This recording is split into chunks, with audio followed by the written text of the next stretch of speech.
Today, I have a very special episode. In this episode, I have a couple guests sharing their thought process on how to set up a Lokmar deck in Drakerion. I have had a pleasure to play against both players a few times before, and it was clear from the very first game I played against them that they both had a lot of going on within their brain while playing Drakerion. The main purpose of this recording is to illustrate how much tactical depth Drakerion offers. Although this recording was not created to be a strategy nor tactical guide, I have actually learned a lot myself by listening to them. Even if you have never played Drakerion, but if you like TCG, I hope you find this episode interesting.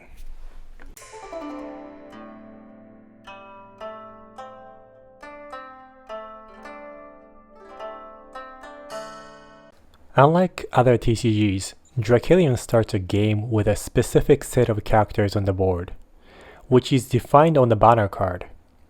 A banner card determines your deck's color or kingdom, but also defines which player goes first based on the banner's initiative value. Drakerion uses two-lane system. The front melee line is where main combat takes place. The back support line is normally not able to target by regular melee attacks, and rather require more rare type of attack called ranged attack, or need a special keyword like infiltrator. So in a big picture, melee line characters are usually where one wants to put intentional combatant, and support line is where one wants to put ranged attacker or character with activated abilities that one hopes to activate multiple times throughout the game. In case of Lokmar deck, the player will start with 3 characters on the board. Each can be either melee or support line, but at least one character must be in the melee line, otherwise all support line characters are pushed to the front. So there are 7 different possibilities here. Not all the theoretical possibilities translate to the actual gameplay, and Drakerion is no exception here. Let's take a closer look at how a couple of passionate Drakerion players are approaching this. So we have 2 guests today, Joni and Joe. Both of them have been playing Drakerion more than I do. First, let's have them kind of introduce themselves. A couple sets of general questions I've sent to both of them. So let's start with the Johnny with the general questions. So which country are you from? Yeah, nice to be here. Thank you for inviting me. I'm from France. I'm a Parisian player actually, and have always been. Perfect. How long have you been playing collectible card game or TCG? I've started playing TCG since I'm a kid, since I'm 13, something like that, and really deep dive into it with World of Warcraft TCG when it got launched. Mm-hmm. So I'd say it started in 2013, something like that. Probably before, man. Yeah, I think like 2010 probably. Yeah, so 15 years. Oh, that's perfect. That World of Warcraft TCG is something I kind of missed my opportunity. I later found out the game, but that by then it was already gone. So that's cool. What's your most favorite TCG or CCG before Drakerion, assuming? Yeah, I didn't play much games. In my heart, World of Warcraft TCG, the father of Hearthstone, is and has always been my favorite. But now it's not edited anymore, so I have to get along with it. Makes sense.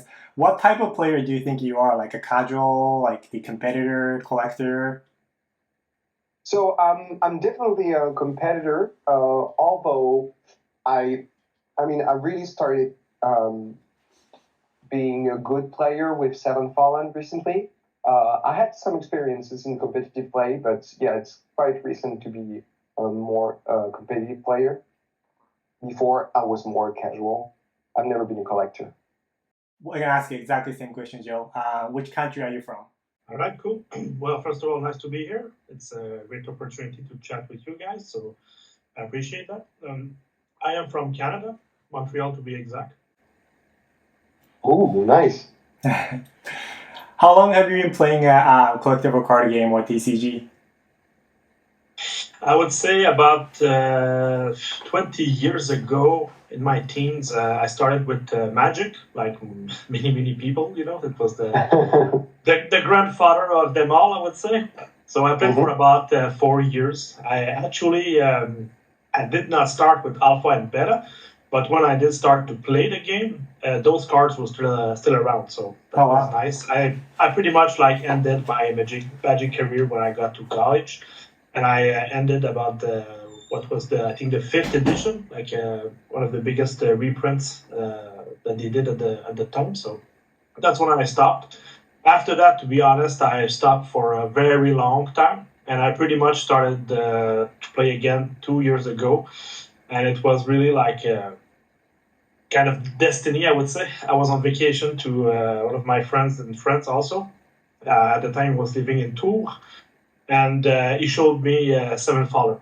So I think Johnny referred to the game before. So that was the first TCG that I've played for about 20 years, I would say, in between.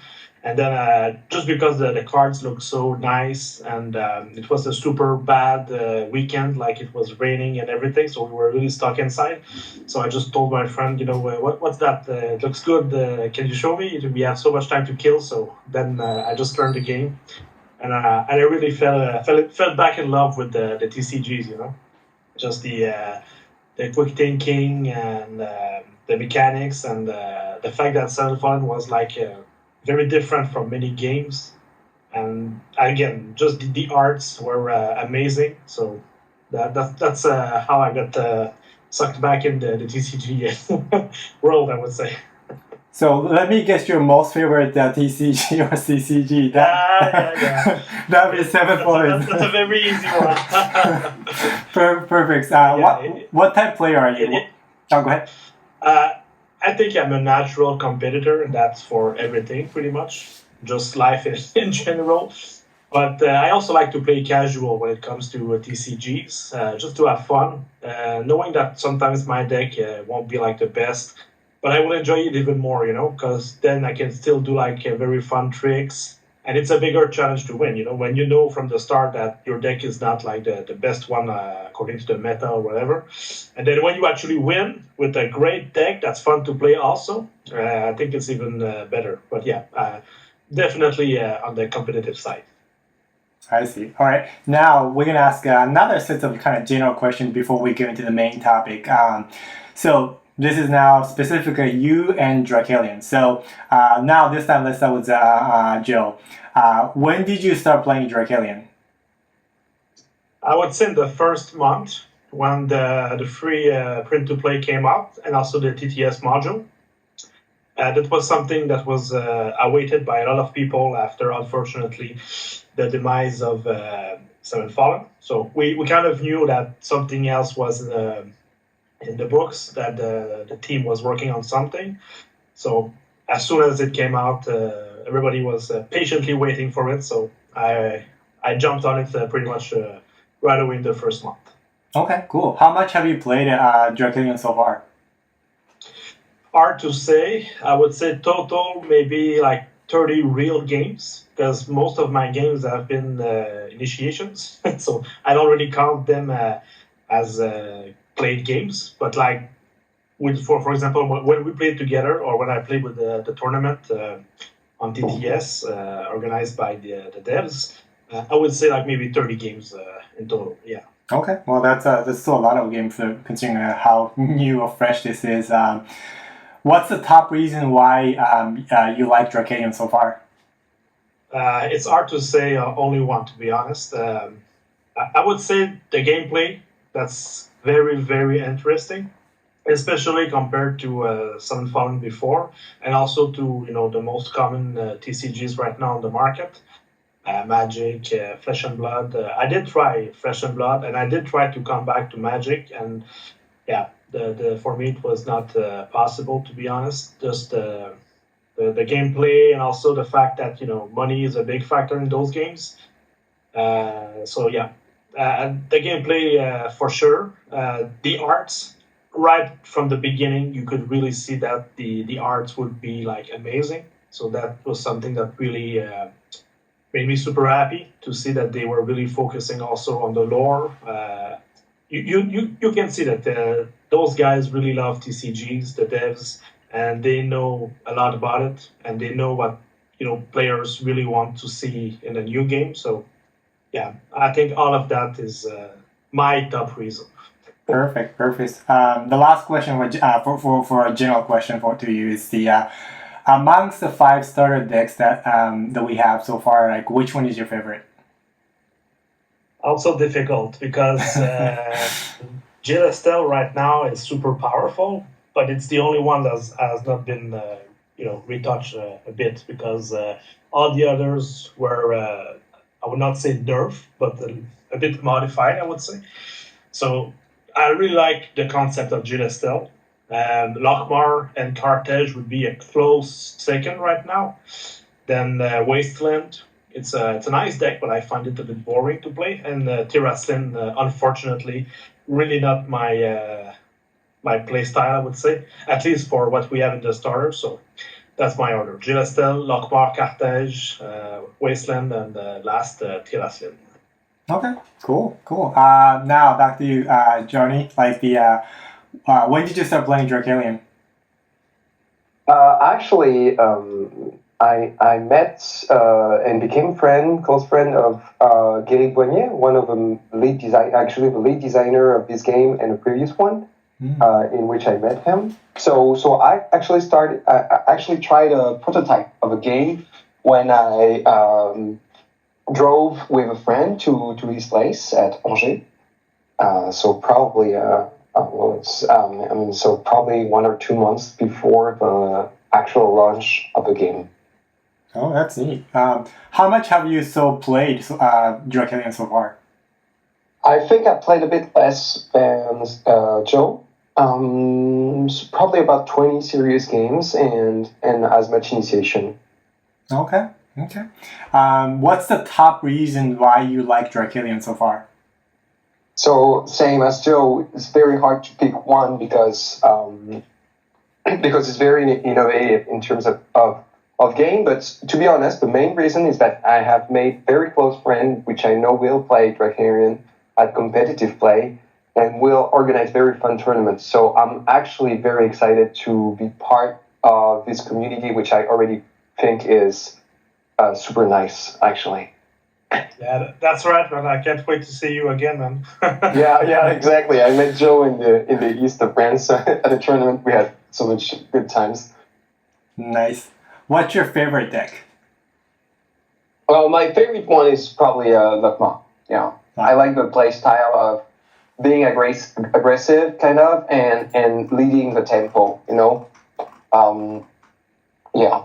And the same, Wasteland is one of my least favorite because I like tricky decks or complex ones that require a bit of, that kind of do a bit of everything. And Lokmar feels like it. Tyraslin also and Gil Estel are very, as we say, toolbox in terms of playstyle, which I like much.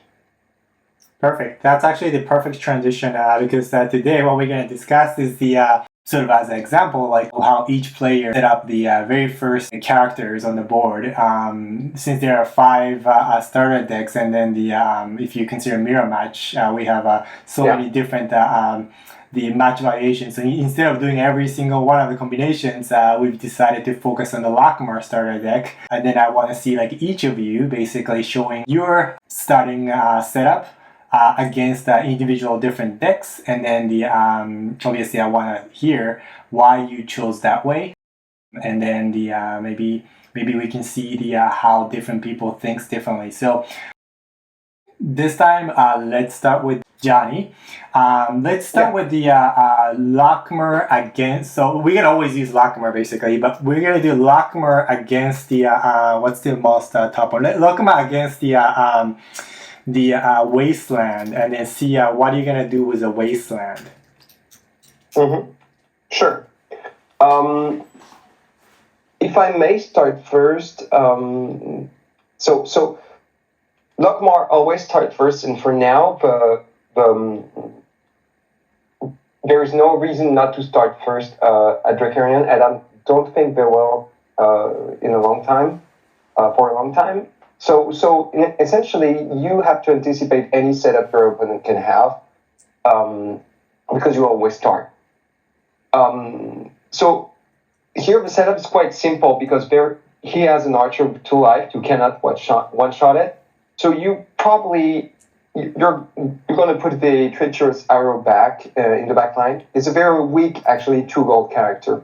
So it's most of the time end up in the back line.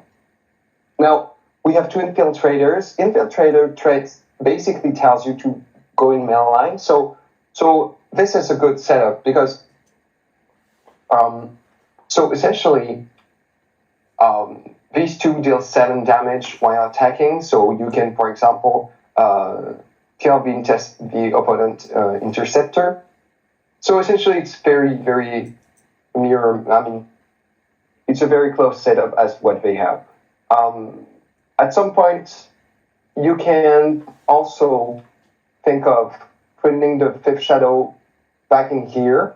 This is also a possible setup, and because this implies a different game plan, this one, essentially, the 5th shadow, once it's put in front, is the main target of every attack. It has 2 riposte, 2 retaliation, and 6 life. And he has 2 attackers with 3 attacks, so he's going to destroy it very quickly. Usually, also Wasteland is going to put the interceptor in the backline just to protect his archer, since he has no way of preventing infiltrators to attack his backline. So mostly, very likely, his setup is going to be this way to protect his archer. Or at least he's going to put the interceptor at the same line of the archer, essentially. So, yeah, another way of playing. So, assuming he's going to be that way, you can put the 5th shadow, trade the Infernal Hunter with his character, basically coming back to the same setup and reaching front with 2 other characters once game advances, goes along. Yeah. That's pretty cool. What's your first maneuver choice? Do you have in your mind like what you're gonna use for the first maneuver, assuming that you have that particular setup? So I think 95% of the time you're going to start with this one.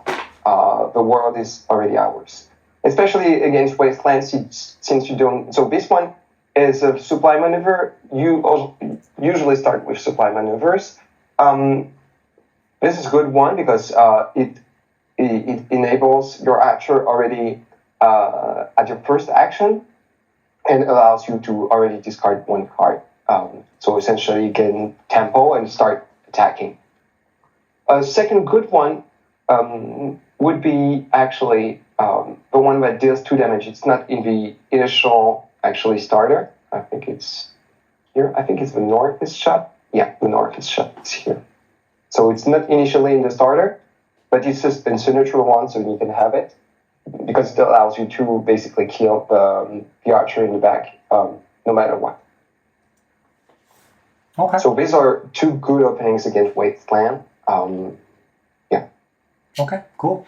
Now, I wouldn't go for any other maneuver specifically. Okay, all right.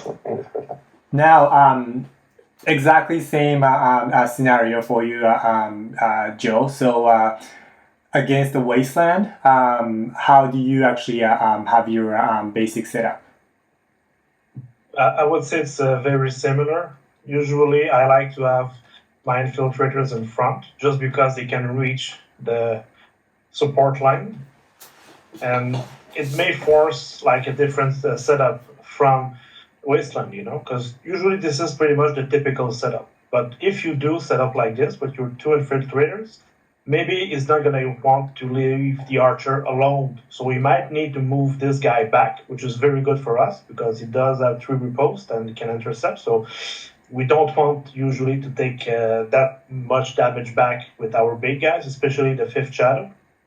So that could be a possibility. And it may force, even better for us, if he puts the archer on the front line, because then he can intercept. But then if this guy is on the front line, for us it's even better. Because we can do so many little damages on the front, on the melee line, We have different things that we can discard that deals another damage. We have the city that deals the damage. We have the archer here that as soon as we discard gets one archery, so now we can reach the melee line. So that would be even better, And this is one of I think the biggest strength of Lokmar is that unless it's a mirror match pretty much, or maybe we'll see later with different banners, but you always put the pressure right from the setup, because you can choose and dictate pretty much how your opponent is supposed to react to your initial setup. So This is something I really like to do. Also, putting the fifth shadow back is an option. I've done that. Honestly, this is just personal opinion. I did not have a lot of success against this specific deck, against Wasteland, but against other deck that doesn't have that many HP or attack power. It's a very good tactic also, because you have your big guy with 6 HP in front. He does give 3 repose, so you're pretty much like challenging the opponent to go and attack your big guy. And again, when you lose creatures on the Lokmar side, there are so many things you could do. There is the event that in the combat event that you can just bring this guy back to your hand. So then both of your guys may move forward, and then the very next turn, boom, he's back again. So that would be very annoying for the opponent. So this is also a very good possibility. And I would say this is pretty much a standard with Lokmar against Wasteland. This guy in the back, those two in the fronts. You put pressure on the opponent to make a decision about the archer. Do I put it back? If I do I want to put this guy also? Or do I put it in front? So, yeah. Cool. What about the initial first turn maneuver? Well, pretty much the same also. Okay. It's quite easy, but it does depend because you play the maneuver after you do the mulligan, so your initial end. So if you do have something very good to discard, of course, this is pretty much like the best maneuver. Especially if you have a Hellhound, this is pretty much one of the signature cards of the Lokmar deck. If you have a Hellhound, of course you play this one. That's for sure. Little variation, I would say, is to play, but this is situational. It's to play this one. Oops, I think I closed the TTS. Oh. Yeah, I think you're gonna have to edit this part. If I can add something about the strategy again, Wasteland. Yeah. I think that's so you kind of against Wasteland, you don't want to get destroyed by archers. They're going to they're going to value trade very often, and the aim of Wasteland is to protect them. So they have two ways of playing. Whether they play big dwarves or they put archers in the back.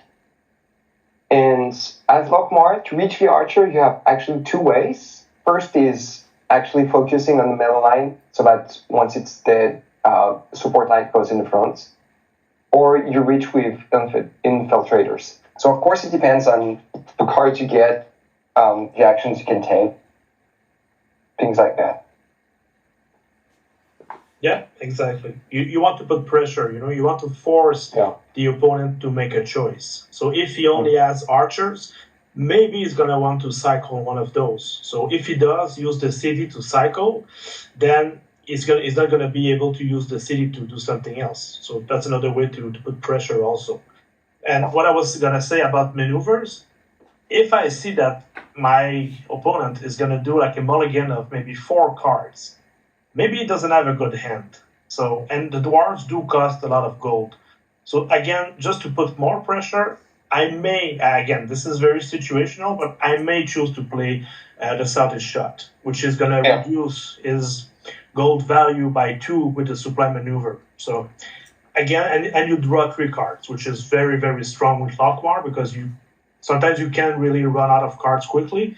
But again, if you want to put the pressure sometimes, and you see that the opponent did, a mulligan of 4 cards, maybe doesn't have a good hand, so you can put pressure right away, and you can still use the Fifth Shadow's ability to do the discard because you are the first player. So if you still have a dog, well, you can still do it. Yeah, exactly. That's another option, I would say, but it's more situational. Oh, those are great thoughts, guys. Like, there's way more than I can think myself right now. So, but those are super good detailed tactics. Anything else regarding to the Wasteland before we move on to the next deck? No, let's switch on to more complicated matchups, I'd say. Yeah. Yeah. Okay. So, all right, yeah, maybe I picked the wrong one to start out with. But yeah, No, it's good. It's good. It's very good. Okay, let's do the Kartje. Tell me your initial setup against Kartje. Sure. So, against Kartje, again, you will be the first player. So I would use pretty much the usual setup, I would say. Reason why, because you have the first action. The archer, usually Kartje will put pretty much everybody in front. It can change, of course. It can be, again, since you are the first player, you force your opponent to do something different. But I like Kartje a lot as a starter. I like to play it. And even if the archer is in the back and he can kill my little warrior here, I expect pretty much Kartje to put all of those characters on the melee line. So I would still keep this setup.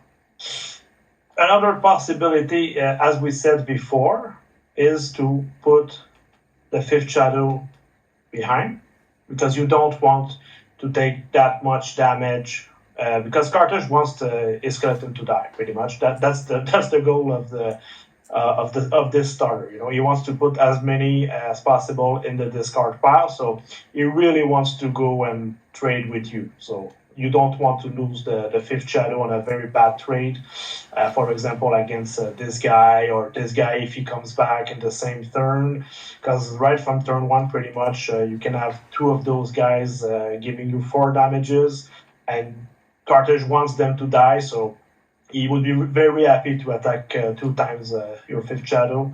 So that's another possibility. But then again, I would probably go with the very classic one. Again, since this is kind of like a game of chess and also a game of poker, because I think you play as much the other player as you play the other deck.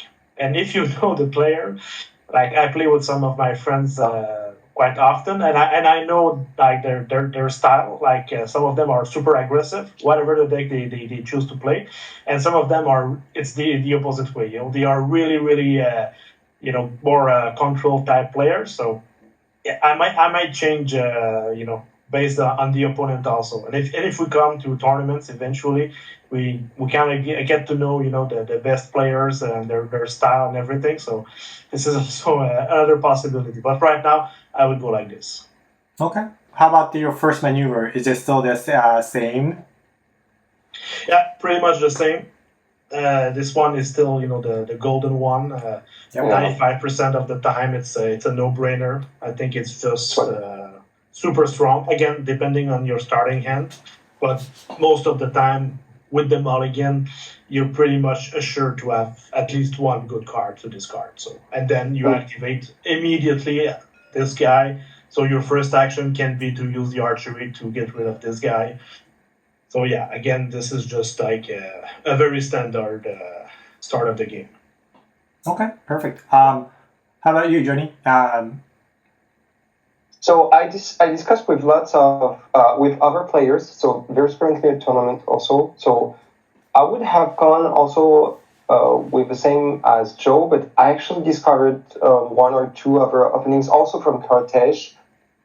So I actually would go for a different game plan. Sometimes it's very important. Your openings also as Joe said. you blame the player, and if the player is various, it's actually very hard to anticipate. So actually, a good opening could be this one, and because of this archer here, Kartje is not one. I mean, doesn't really like to put the Tireless Warrior in the front. He usually wants to deal that 2 damage instead of 1 in right post. And actually, he might also put this one in the back, since the Bearer of Twilight allows us to also sometimes to put a third, later in the game, a third Tireless Warrior, which they need in the discard pile. So essentially, it would even go like this. This is a proper opening also as Kartje. And as this one, based on this, you could start also this way. This opening allows you to not start as the word is already ours. Because essentially, if he has the Tireless Warrior in the front, you want the treacherous arrow to be able to shoot it right away. If he don't, if he doesn't, you can actually pick a different maneuver, such as the selfish shot. Kartje actually requires lots of resources, and in a way, it needs space to expand or to make the game last. And already starting with a selfish shot and in a way choking Kartje and forcing him to play first, forcing him to some plays very quickly, is very hard for Kartje. So this is a very good opening maneuver of a selfish shot against him. Also, when there's I want to mention another key card that you could also play at the beginning, is basically the same as the word is already ours, but lets you choose amongst the 10 top cards of your deck. This one is actually quite important because it allows you also to go look for one of the most important ones, this Legend's Reputation, which allows to blank the Damned Rider. This is a key card against Kartje because blanking the Damned Rider has 2 consequences. First, it actually allows you to kill him and prevent its destruction effect, which makes him gain 1 gold. Again, it's the same plan actually as the Selfish Shot, preventing him from gaining gold. And also, he loses Infiltrator right away, so it allows you with Infinite Hunter or your front to attack its backline. So yeah, again, depending on the player, but you can actually go this way. Also, once the Infernal Hunter dies, and Treacherous Arrow goes in the front, it can shoot at Tireless Warrior that they put in the back also very quickly. So it's it's a good setup. It allows you for turn 2 very aggressive plays. So essentially, this setup says, okay, I'm gonna unleash the hounds in 1 turn. Actually, this is basically what it says, and this is one of the key aspects of Lokmar, is that it pressurizes the opponent. It pressures your opponent, but actually, you choose when you unleash the hounds, and you can actually wait. It's not necessarily turn 1 or 2 that you want to kill, but you have you can pick very impactful tactic maneuvers at some point and go for a very aggressive play. And this could be the right time when your melee line dies. Very interesting. That's very interesting. It's obviously the opponent's deck is different, but both of you are thinking when the opponent's decks are also changing again, and then there's a various different tactics, even against the same opponent deck. Again, I think it's very deep kind of thinking both of you have there. That's great. Anything else before we move on to the third starter deck? No, just want to say that Johnny is absolutely right. And if I'm Lokmar and Kartje start this way, I'm super happy. That's why when I play Kartje against Lokmar, I put everybody in the front. I want this guy to die anyways, As a Kartje player, I want him to die. So waste your damage on him. I'm very happy with that because you don't touch anybody else. And if you blank this guy, for example, then, I can intercept still, so maybe you can blink both. That's possible because you also have the maneuver, which I forgot to mention, but there's the one that says that attack cannot be redirected, and it can be quite useful also because it can do two things. Yeah. It can stop this guy because this is a pain, especially if the guy puts a second one on third one. Then he has two interceptor or the champion, which is even a bigger pain. So, and then you can still do the little damage right away to get rid of this guy. So that's also exactly. a possibility that I like to play, especially against Kartje. I don't really like this maneuver most of the time, but I think against Kartje, it's super strong because you do two things at the same time. Of course, if you have a hound in your hand, well, you will not be able to redirect yourself, but technically, you can go around this very easily. Yeah, agree. Excellent. All right. Next, let's move on to the order. Looks like Gil Estel is the next one. So let's start with the Johnny this time. Yeah. So let me play Gil Estel. Essentially, Gil Estel has two different openings, and it's these two guys in the front, and usually is one in the front. Or in the back. It depends on whatever, depending on the player. Gil Estel it's very recent, so I haven't played it much. So I'd essentially go for the usual start, since it's kind of the same pace as Lokmar, I'd say.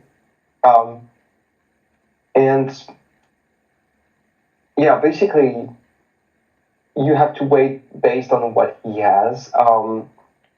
Also, he's able to blank characters, so having only one infiltrator in the front is usually a bad idea because he can reach your back more easily if he blanks the top one, you see, with the Venerable Protector. And you want him to he can move a character, so moving him in the front is also, it forces him into, choosing the game plan and forcing plays. So I would go like this. Okay. Usually, Gil Estel can put this one in front. What it says, this because he has a mirror image that allows redirection. So having a free retaliation card in front allows to redirect towards actually the energy diet. Yeah. So essentially, I would pick this one and the usual opening maneuver. The wall is already ours. But this is also probably because I haven't played much Gil Estel. Okay, cool. Now, Joe, it seems like the Gil Estel is your favorite deck. So what are you going to do when you're playing against it? Pretty much the same thing, to be honest. And just for the record, this card is amazing. It's just, I think it's going to be nerfed a bit, maybe repost or HP wise, because it's super, super powerful as of right now. So again, the same thing, I would say. If depending on what's the strategy on the other side, again, the player also, I would go the very basic one, the archer in the back. And it's actually good to put the archer in the back no matter what against Gil Estel, because then it's kind of a bait also. And this is something you want to do against Gil Estel, because the deck right now is very, very strong. So you kind of want to bait him into doing things that are pretty much useless. One of those possibilities is using this guy to bring the archer in front, Yeah. If Gil Estel does that as an action, I'm very happy if I'm Lokmar, because that's pretty much meaningless to me. I'm still gonna use this guy to kill something if possible, to in a good trade, for example. So that's a very good setup also to kind of bait Gil Estel. But yeah, it's a very, very strong deck, and again, they have very good characters that don't cost too much gold. Like they have a guy when I think it's one attack, one riposte, and 4 HP for 1 gold. So that's very strong, just in terms of value, and also has a very good deployment effect. So choking against Gil Estel may not be like a very good idea, especially on the first turn. Does Lokmar have the blank? Because that could be something. I think they don't. No, they don't. But if you can choose your maneuvers, using the blank on the first turn against Gil Estel could be a game changer. Because Gil Estel most of the time will play the maneuver that allows him to look at the top 4 cards of the deck and then replace them in any order that they want. And since they play a lot with the top deck, with their effect, for example, those 2 guys, then if you blank it, then he's not going to know what's going to be on top of his deck. So that could really be troublesome for Gil Estel. Of course, he has other ways to kind of look at the cards. He has events. There's a character, 2 characters, I think, that can also allow him to look at the top card and replace it at the bottom or at the top and things like that. But still, that could be really annoying for the first action of Gil Estel if he doesn't know for sure what's on top of his deck. So that could be a possibility also, just to be very annoying. It's not a bad opening, but in a way, Gil Estel has also a lot of maneuvers that you could choose to blank. So keeping it for later baits is also not bad. Also, one thing I noticed about Gil Estel when playing against it also is that even though, so I counted the prestige that each starter deck has, counting the different characters. So essentially, Lokmar has 10 prestige times 4. Gil Estel has 10 times 4 because you have play sets of each character every time. And every other starter has 11. So even though Gil Estel has actually the least amount of prestige, as well as Lokmar, actually the characters he plays, especially at the beginning of the game, have a lot of prestige. The little mages with 0 prestige, you usually start playing them around turn 3 or 4. So a game plan, at some point, I mean, this is probably the first starter deck in which I would consider the option of going for prestige win the soonest. The others, I don't really pay attention to prestige usually. I can reach sometimes to turn 7 or 8 without, reaching 20 prestige. Again, Gil Estel, it can happen really quick, actually. So it's something you have to consider. Also, it's a possibility, I think so, it might reach 11.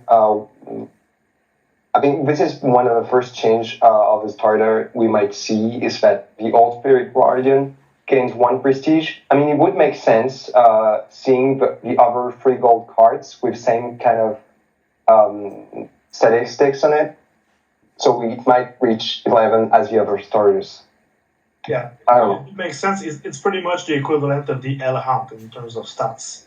And the Elhunt does give you 1 prestige when you kill it. Exactly. So, yeah. Moving on to maybe the Tyraslin.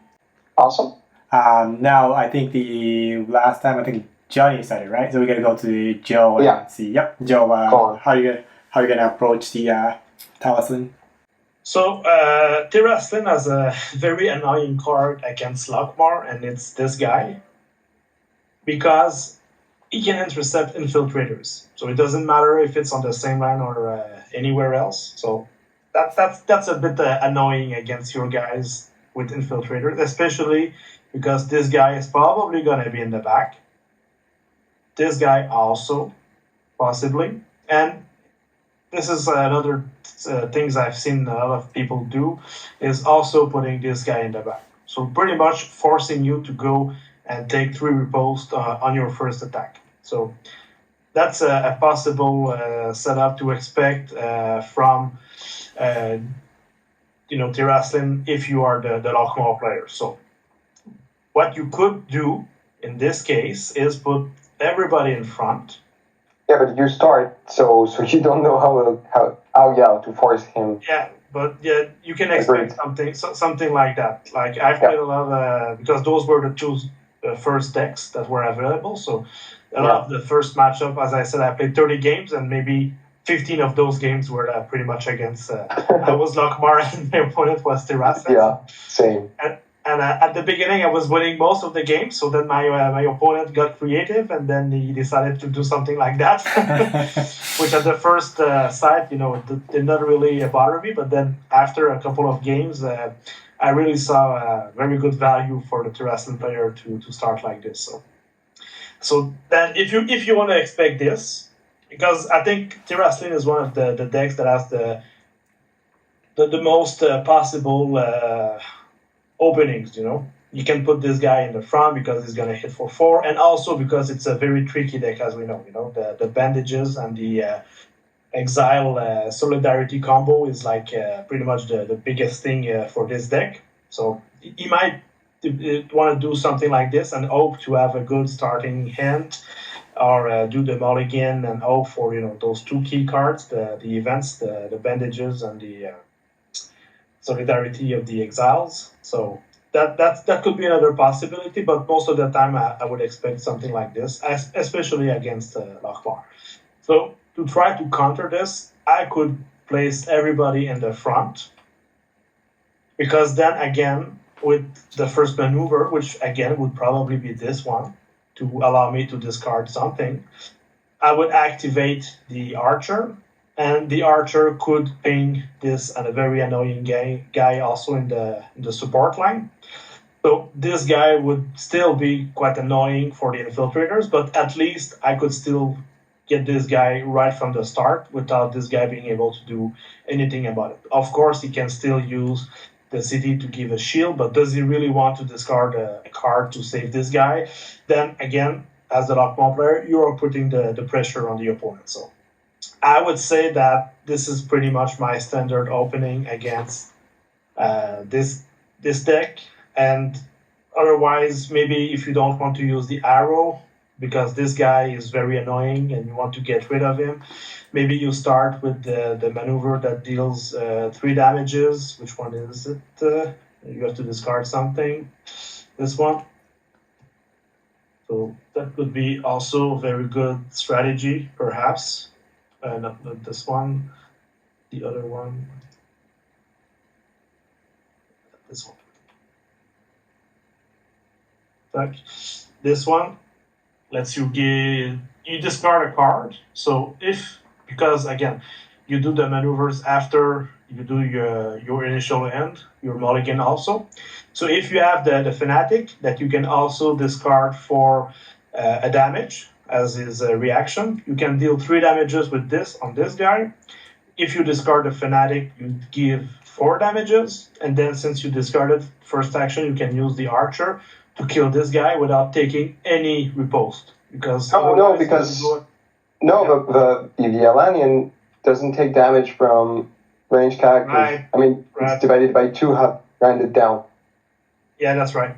So you can use another way to do the last damage, But instead of using one of your big guys, you can still use this guy again with his action if you have something else that you can discard to deal the last damage to this guy. Yeah. That's also a possibility. But, the main thing is you don't want to attack with those 2 guys on this guy. This is what the Tyraslin player wants, and you really want to try to work around that, if this is the setup. Again, maybe if the Tyraslin player puts this guy in the front, then you have maybe a different pattern, or if you can also put everybody in the front. So there's very...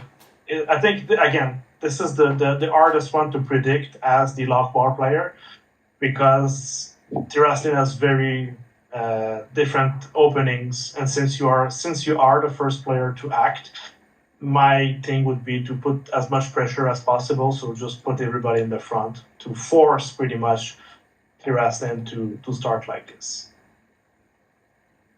Okay, that's pretty cool. Using your own setup to kind of like control the opponent's setup.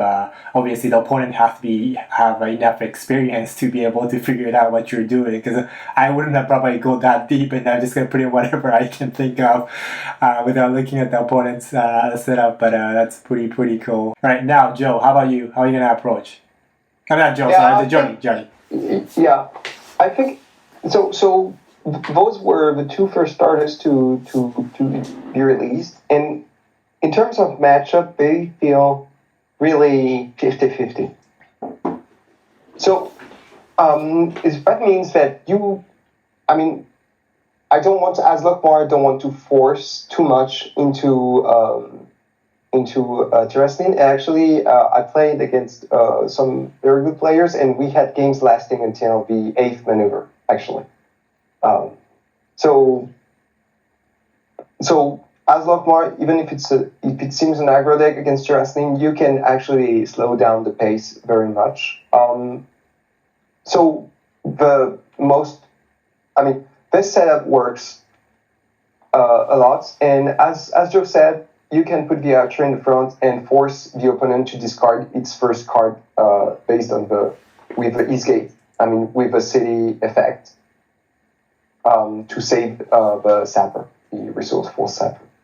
In that case, you might, if you start like this, it is, to me, I have always seen this start, especially because the last in bearer can intercept any attack from any line. He can actually redirect even if a character is in the support line and he's in the front. So I will have usually this. If I start like this, it is likely it might start the same because it's going to be easily traded. One thing to note about Tyraslin also is that it has not. I don't think it has any character that has free attack. So Virtual Tyraslin will never be one-shotted, or it will be, but with something with 4 attacks, something like that. This is something important to note. So it's a good idea. It's always. It could be a good idea to just put Tyraslin, because the game plan essentially against Tyraslin, to me, is count the cards in his hands. That's basically it. Because of the CD effect, I know he can make the game last very long, and then I'm just gonna wait for him to have only 2 or 3 cards in hand, and then I will unleash the hounds. But otherwise, I will play very, very slow against Tyraslin. So yeah, this start is a good start. This one is also pretty valid. I would always start with the world is already ours. To me, it's one of the most common maneuver. I wouldn't go for any others specifically.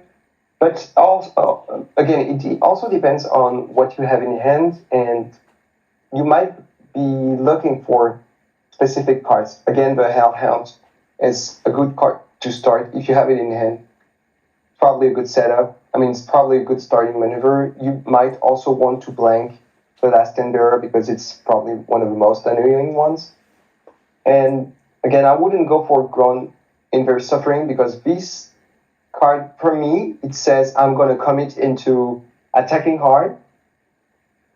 And against Tyraslin doesn't work pretty well. It doesn't work much because it has a lot of defensive options. And actually, Tyraslin has the most defensive options. Most of the combat actions Tyraslin can have happen when he defends. For example, the gates and some other events only work when he defends.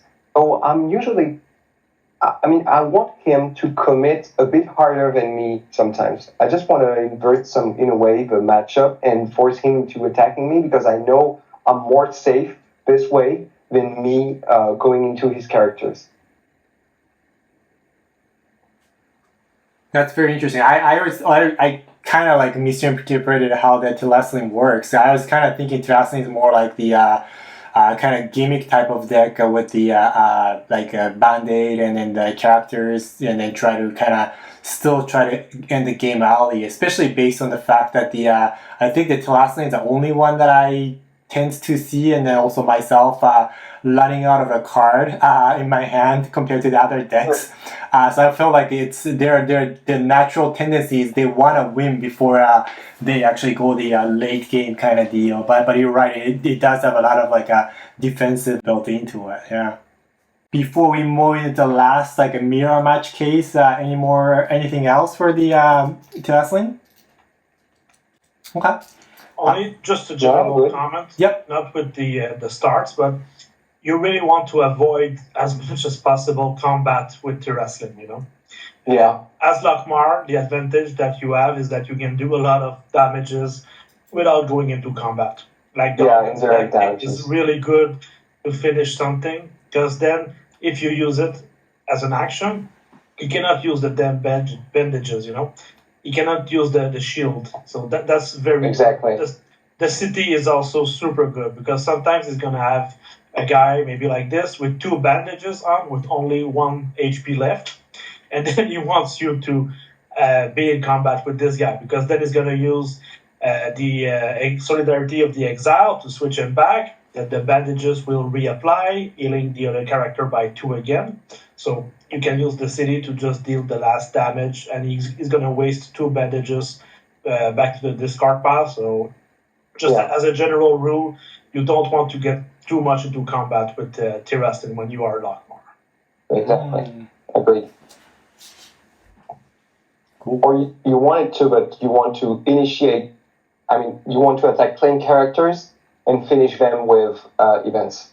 Yeah, absolutely. Both, exactly. And you want to bait those events, you know? The images and everything, to use the city, because it's going to discard a card. So you want to bait Tyraslin as much as possible. Yeah. Exactly. All right, the last one is obviously there's a kind of 50-50 chance whether you go first or second, but the what if you have a mirror match? Well,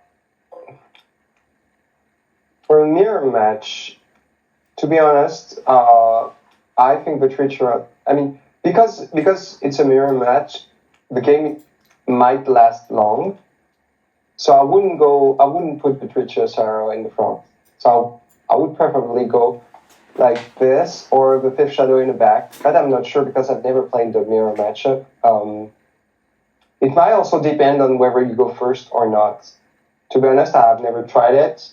I guess if you start, you might want to have, I don't know, the Infernal Hunter alone in the back, because you attack immediately, and then it forces your opponent to go into him. Then you can attack with a Fish Shadow once. You see what I mean? Because if it's in the front already, the open Lokmar is going to attack it right away, and you want to keep it alive a bit longer, in a way. So yeah, probably this way. Let's go for it. Okay. And here you can be actually quite creative with the opening maneuvers, because the Worlds Already Ours is a good one, but because you don't necessarily need to use the Treacherous Arrow at the beginning, you could actually vary a lot. You could start with a Southeast Shot and start choking if you have like a very cheap hand at the beginning, or you can start with, I don't know. Yeah, basically those two. Yeah. You have like, that's basically it, honestly. Okay. How about you, Joe? Pretty much the same. If I am the first player, I would do this classic setup with the Hunter in front, because then again, Johnny said it best. You attack for 4 damages, and then if the opponent wants to kill him, of course, it's Lokmar, so there's many tricks he can do, but still, he may need to take 3 damage in riposte back before he can reach the back characters.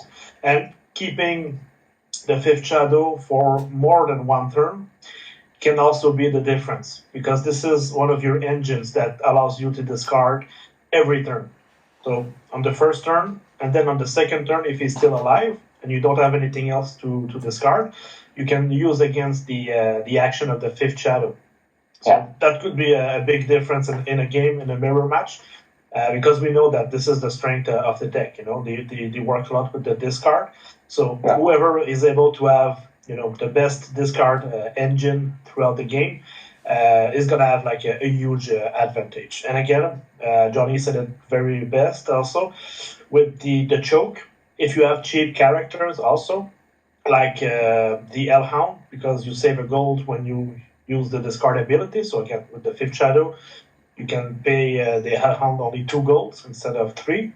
The choke could also be very powerful to start, because if you are the first player, you're going to put the pressure right away with the Ephemeral Hunter.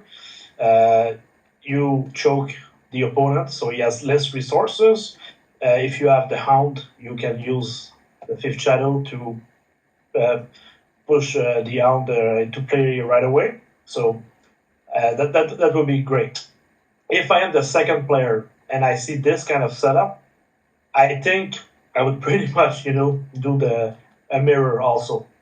Yeah. Pretty much trying to force the same thing on my opponent, Yeah, okay, you're going to attack me for 4, but you're going to take 3 back, So this could be also like a very interesting possibility. And then, knowing that, maybe you want to play the maneuver that gives 3 damages, because then this guy is going to only have 3 HP. And we all know that Lokmar has no way to gain HP, to boost HP.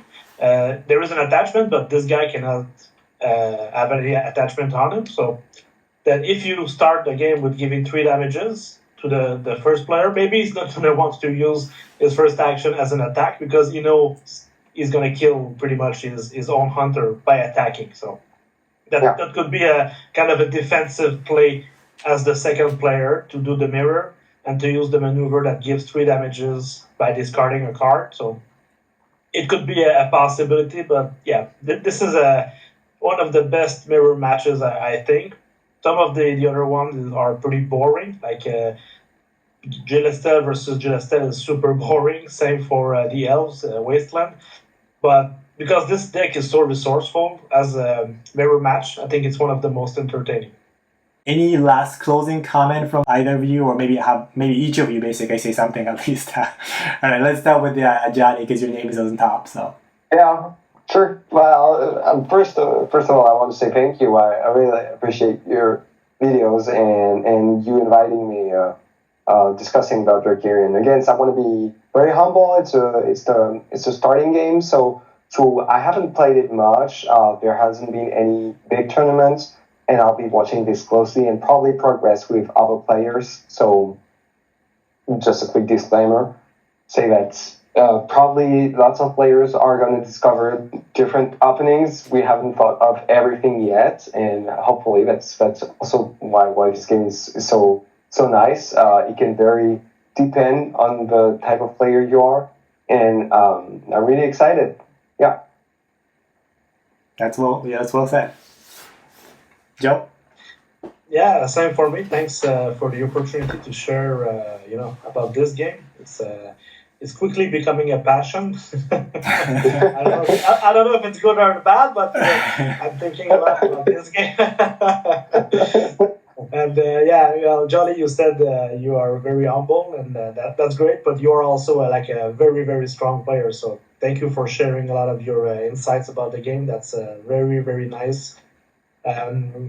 This is, I think the game is, as the motto, the unofficial motto is, I think, very easy to learn, hard to master. And again, this is just the starter, guys, Wait until we can actually do some deck buildings. Yeah, the first tournaments are going to be like just amazing. Completely crazy. The creativity of the people. We will see some very weird things that might actually work. And again, even with the starters, we are still learning. We have still a lot to learn. And so one of the nicest thing is when you play with another player for the first time, like after the initiation, once he actually gets how the game works, and he has a bit of a strategic mind and tactics for the next games. Sometimes they can surprise you. They can do some very weird thing that you say, I'm not sure about this, but in the end, it can actually work. So that's how you learn. So it's good. It's good to play with good players, of course. This is how you get better. But when you do the initiation, keep that in mind. That if you have new players, they can actually show you something. So it's a great game, to pick up. So I really hope a lot of people discover this game and that our community grows. So we'll be happy to help initiate any new player that will see this video. Perfect. Are both of you guys okay? Like the people like joining a Discord and then ask either of you like any like the guidance or playing a game? Definitely, yes. Perfect. I will say they're very, very happy to do that. Perfect. For sure. If the time zone difference That's right. works around, we can do things, because we are both in Europe. So hopefully the English speakers of my home country of Canada and the US, you are more than welcome. And on the weekends, maybe we can, schedule something that works for both of us. But reach out. We'll be more than happy to teach you the game and to just chat, just to have fun. Yeah. Excellent. Thanks to both of you guys. And it turns out to be actually both of you are the first time I've ever invited as a guest on my YouTube channel. So that's awesome. Thanks, guys. That's nice. It's a nice honor. Yeah, I think. Awesome. Thank you, guys. Maybe we'll have another series about the Drakerion, three of us. So thank you again. Thanks a lot. All right, thanks, guys. My initial intent of making this video was to share that Drakerion is a game of ponder. I thought I was thinking hard while playing this game, but after listening to the two, it looks like I have a lot to catch up. Each TCG requires a unique way of thinking due to the nature of game's different rule and mechanics. And that thought process needs adaptation or occasionally drastic change when new cards and mechanics are introduced. This is certainly one of the main appeal for TCG as a game genre. Drakerion is such a new game and still at the fetal stage. This makes the game really good timing to join for anyone who is interested in solving unsolved puzzles. Thanks for watching.